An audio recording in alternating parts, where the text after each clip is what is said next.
আসসালামু আলাইকুম প্রিয় বন্ধুরা। এটা হচ্ছে আমাদের কবরস্থান, আমাদের বাড়ির পাশেই।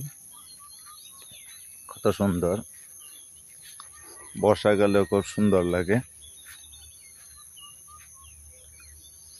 কিছুদিন আগে এই কবর দেওয়া হয়েছে আমাদের গ্রামের মানুষেরই।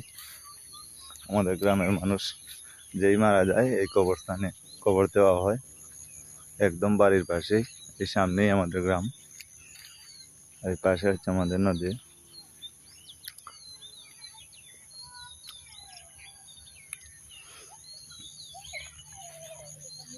জেলেরা মাছ মারে প্রতিদিন। আমরা গ্রামের মানুষরা সবসময় গ্রামের প্রাকৃতি উপলব্ধি করে থাকি। আসলে খুব সুন্দর প্রাকৃতি, আমরা শহরে থাকলে কখনোই সেটা বুঝতে পারবেন না। আমরা গ্রামের মানুষরা আসলেই খুব শান্তি, কোনো ধরনের ঝামেলা নাই, কোনো ধরনের বিশৃঙ্খলা নাই। আমরা সবাই মিলেমিশে কাজ করি, একে অপরের বিপদে পাশে থাকি।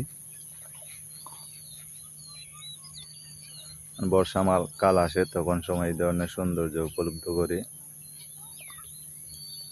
গ্রামের প্রাকৃতি কার কার কাছে ভালো লাগে অবশ্যই কমেন্ট করে জানাবেন।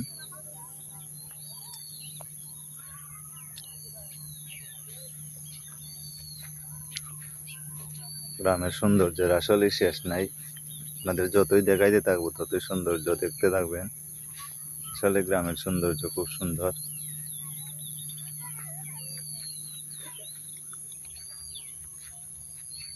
সামনে নৌকাগুলা কাজ করা হচ্ছে নতুন করে, নৌকা আবার নদীতে চলে যাবে।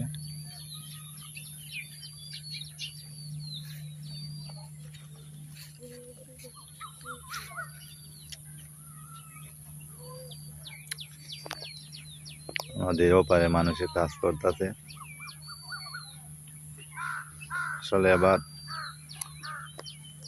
বৃষ্টির পানি একটু বেশি আসার কারণে অনেকেরই ফসল জমি পানিতে তলিয়ে গেছে, এই কারণে অনেকের ক্ষতির মুখে পড়তে হচ্ছে। কিছুদিন আগে এখানে প্রচুর পরিমাণ ধান ছিল, যেই ধানগুলো আসলে খাওয়ার উপযোগী ছিল না। এত পরিমাণ পানি হয়েছে যে কারণে একদম নষ্ট হয়ে গেছে।